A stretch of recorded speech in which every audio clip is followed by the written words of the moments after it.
اپنے لخت جگر اپنے لال کے گلے پر پوری طاقت سے حضرت ابراہیم خلیل اللہ چھری پھیر رہے ہیں، لیکن چھری نازوں سے گلے کو کاٹ رہی ہے۔ چونکہ چھری کو اللہ کا حکم مل چکا تھا کہ میرے اسماعیل کے گلے کو مت کاٹنا۔ اللہ اکبر۔ حضرت ابراہیم خلیل اللہ نے چھری کو پٹک دیا، کتنے نازک سے گلے کو نہیں کاٹا۔ جس جگہ پر، جس پتھر پر، جس پہاڑ کے حصے میں آپ نے چھری کو پٹکا تھا، وہ چھری سے وہ حصہ زار ریزہ اور نازک سے گلے۔ پھر سے دہرا دوں، چھری اپنے زبان سے اللہ جسے چاہے زبان دے دے۔ یاد رکھو، اللہ جسے چاہے زبان دے دے، وہ قادر مطلق ہے۔ چھری کو اللہ نے زبان عطا کی، چھری بولی اپنی زبان سے، ابراہیم جب نمرود تمہیں آگ میں ڈلوا رہا تھا اور آگ میں ڈلوا دیا تھا تو آگ نے تمہیں کیوں نہیں جلایا تھا؟ حضرت ابراہیم خلیل اللہ جواب دیتی ہیں، آگ کو اللہ کا حکم ہوا تھا کہ میرے ابراہیم کو نہ جلانا، میرے ابراہیم پر گلزار ہو جانا۔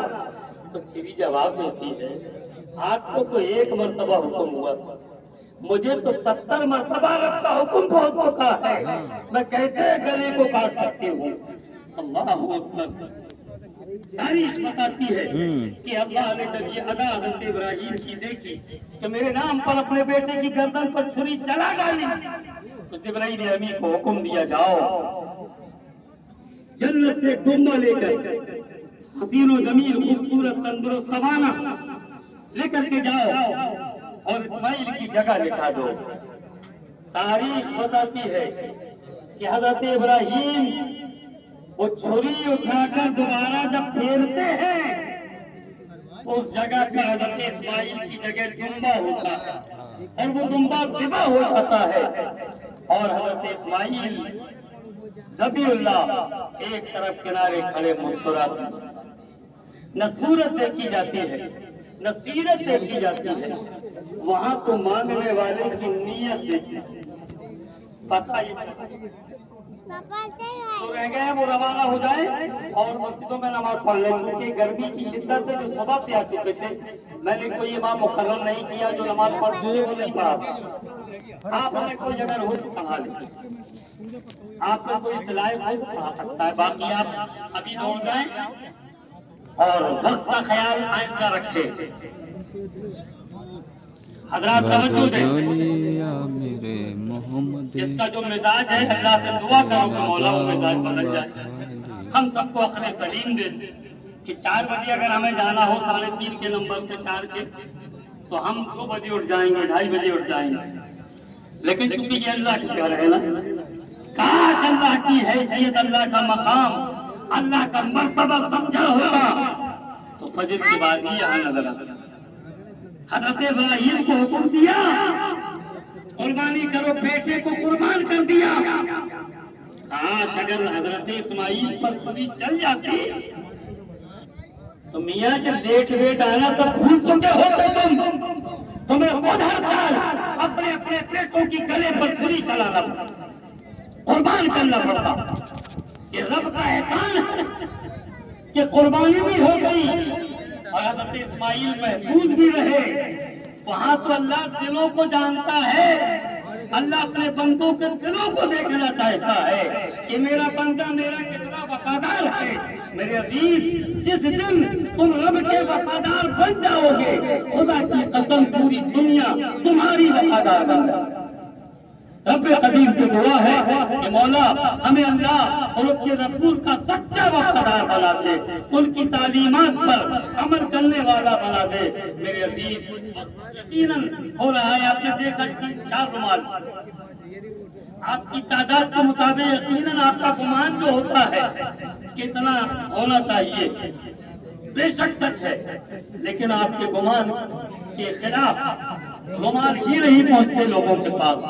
اب لوگوں کی توجہ ہونا چاہیے کہ خود بڑھ بڑھ کے ڈال دیں اگر رومال نہیں پہنچا۔ یہ آپ کا کام ہے، ہم لوگ تو یاد دلانے والے ہیں، اللہ تعالیٰ آپ کو سمجھ عطا فرمائے. کچھ نہ کچھ ضرور اپنی عیدگاہ کے لیے ڈالا کیجیے. میرے عزیزوں، میرے دوست، قربانی ہمیں سبق دے رہی ہے، قربانی ہمیں درس دے رہی ہے.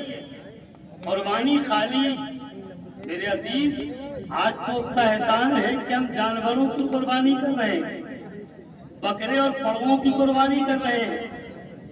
کتنا بڑا احسان ہے. لہذا جو صاحب نصاب ہیں انہیں قربانی ضرور ضرور ضرور کرنا چاہیے. اس وقت جو چاندی کی قیمت بڑھ چکی ہے، اس وقت میں نے رمضان میں عید سے پہلے اس کا جو جائزہ لیا تھا تو 1,37,000 روپے کی 52.5 تولہ چاندی ہو گئی. 1,000-2,000 آگے پیچھے لاکھ لگا تھا. اتنی مالیت کا جو مالک وہ صاحب نصاب. پچھلے سال 50,000 روپے میں صاحب نصاب ہو رہا تھا. 50,000 میں 52.5 تولہ چاندی تھی. اس سال 1,37,000 روپے میں 52.5 تولہ چاندی ہو رہی. تو دو نصاب ہیں، 7.5 تولہ سونا یا 52.5 تولہ چاندی. تو چھوٹے نصاب آپ ذہن میں رکھتے ہیں. اور اتنی مالیت کا جو مالک ہے 1,37,000، اس پر کوئی قرض نہیں ہے، چاہے وہ زیور کی شکل میں ہو، چاہے روپے سونے چاندی کسی شکل میں ہو، آپ اس کے مالک ہو، قرض نہ ہو تو آپ پر زکوٰۃ فرض ہے. اور اسی طرح قربانی واجب. اللہ تعالیٰ ہم سب کو قربانی عطا فرمائے اور حضرت ابراہیم علیہ السلام کی سنت کو قیامت تک زندہ فرمائے. بس میں ایک گزارش ضرور کروں گا، اپنے نبی کی تعلیمات پر عمل کرتے ہوئے قربانی پیش کریں. پردہ حائل کرنے کھلے میں قربانی قطعی حکم نہیں ہے. پردہ حائل کریں شیطانی ہوت کر اور قربانی کا جو ایکسٹرا کا سامان نکلتا ہے کچرا اسے کسی پولیتھین میں مضبوط پیک کریں اور کچرے کی گاڑی میں ڈالے جا کر ادھر ادھر خدارا نہ پھینکے. ایسا نہ ہو کہ کوئی جانور اسے اٹھائے اور کسی ایسی جگہ رکھ دے جس سے ہمارے ماحول میں کچھ پھیکا پن پیدا ہو. میں یہ چاہتا ہوں کہ خوشیوں کا ماحول ہم یہ فخر کے ساتھ قربانی کریں اور یاد کریں اس قربانی کو، اور اپنے شہر کو ہی نہیں پوری دنیا کو پیغام دیں کہ ہم اس پیسفل، اس امن پسند نبی کی